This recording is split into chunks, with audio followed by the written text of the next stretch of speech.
Jésus, avec toi, nous ressusciterons.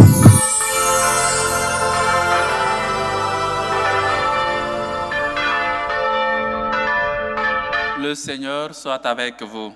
Et avec votre esprit. Évangile de Jésus-Christ selon Saint Jean. Gloire à toi, Seigneur. On célébrait la fête de la dédicace du temple à Jérusalem. C'était l'hiver. Jésus allait et venait dans le temple sous la colonnade de Salomon. Les Juifs firent cercle autour de lui et lui disaient: Combien de temps vas-tu nous tenir en haleine? Si c'est toi le Christ, dis-le nous ouvertement. Jésus leur répondit: Je vous l'ai dit, et vous ne croyez pas. Les œuvres que je fais, moi, au nom de mon Père, voilà ce qui me rend témoignage. Mais vous ne croyez pas, parce que vous n'êtes pas de mes brebis. Mes brebis écoutent ma voix, moi je les connais et elles me suivent. Je leur donne la vie éternelle, jamais elles ne périront. Et personne ne les arrachera de ma main. Mon Père qui me les a donnés est plus grand que tout, et personne ne peut les arracher de la main du Père. Le Père et moi, nous sommes un.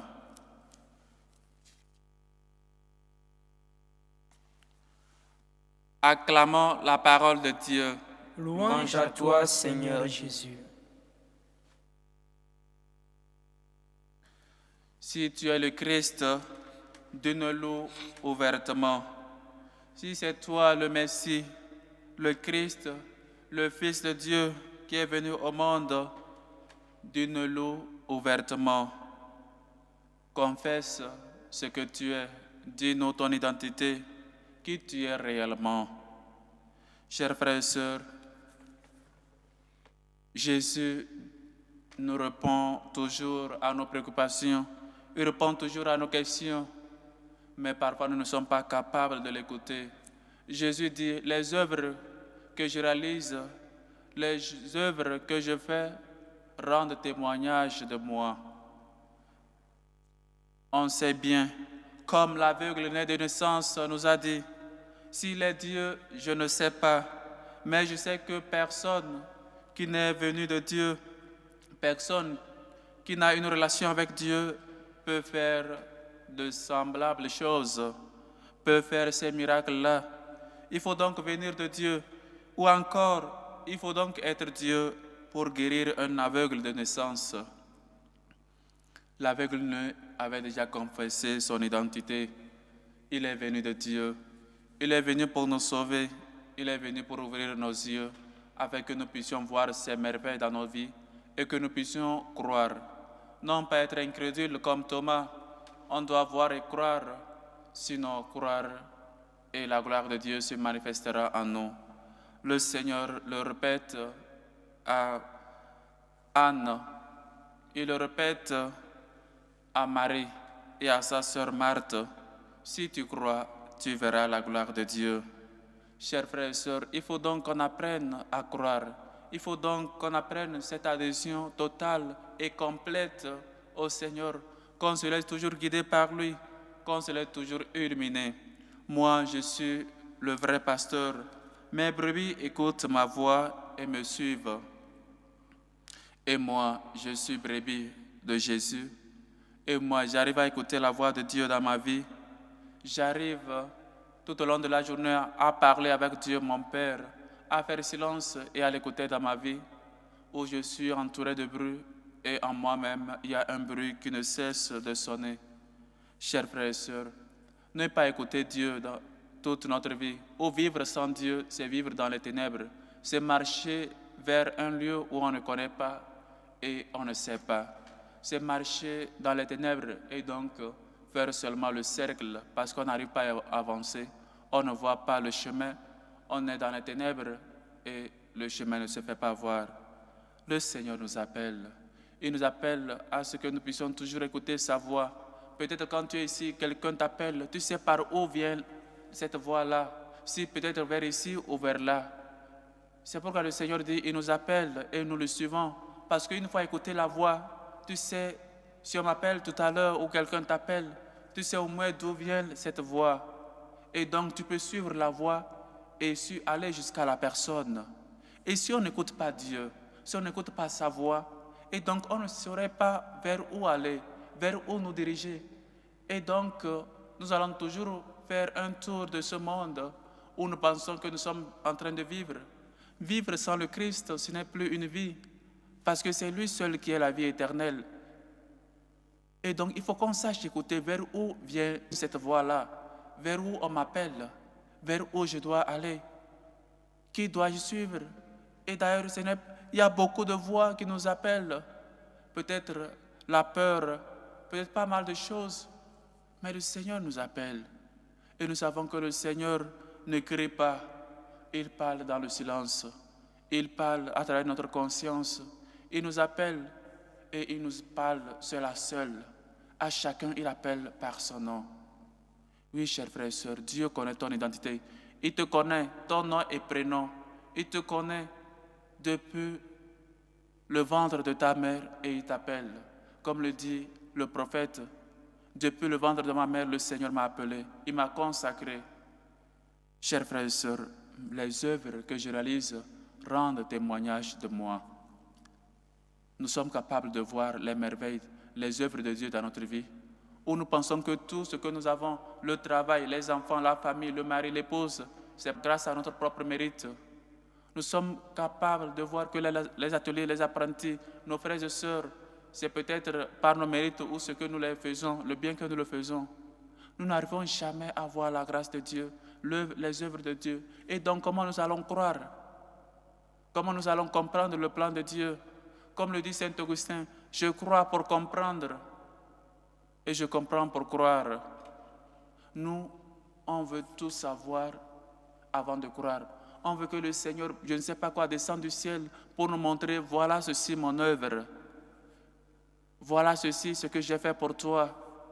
On est si aveugle qu'on n'arrive pas à voir les merveilles de Dieu dans notre vie.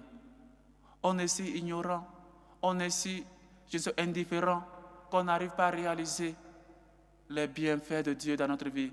On est si ingrat qu'on n'arrive pas à dire merci à Dieu pour les grâces reçues, pour les dons reçus. Nous sommes des gens constamment qui sont en train de prier, qui sont en train de demander des grâces, qui sont en train de demander des preuves à Dieu. Si vraiment je suis chrétien, si vraiment tu es Dieu, fais que je trouve un travail. Si vraiment tu es Dieu, donne-moi l'enfant que depuis là je te demande et je vais croire en toi. On ne peut pas menacer Dieu. On ne peut pas en ce sens, je ne sais pas, faire du chantage à Dieu. Chers frères et sœurs, mes brebis écoutent ma voix. Moi, je les connais et elles me suivent. Je leur donne la vie éternelle. Je connais vraiment Dieu. Je connais et j'ai de la place pour Dieu dans ma vie.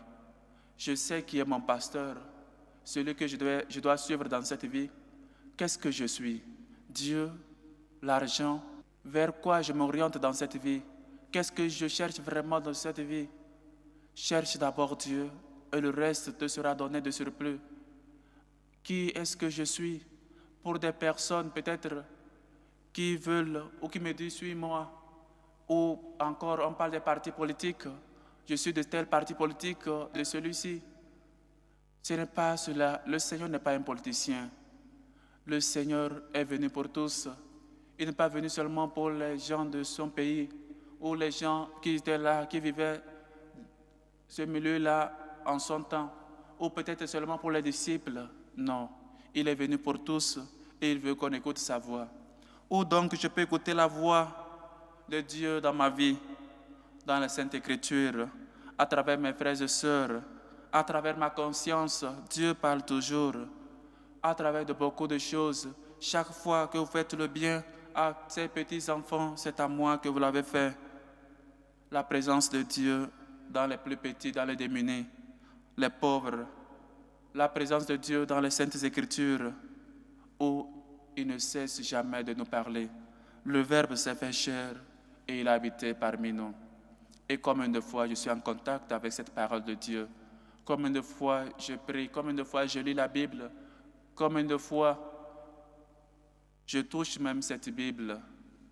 Chers frères et sœurs, vous n'êtes pas, mais vous ne croyez pas parce que vous n'êtes pas de mes brebis. Et donc voici un signe qu'on n'est pas brebis de Dieu si on ne croit pas, si on est toujours incrédule, si on est toujours dur de cœur, on n'arrive pas à se convertir. Le Seigneur dit, les œuvres que je fais, moi, au nom de mon Père, rendent témoignage de moi, mais vous ne croyez pas, parce que vous n'êtes pas de mes brebis. Mes brebis, au contraire, écoutent ma voix.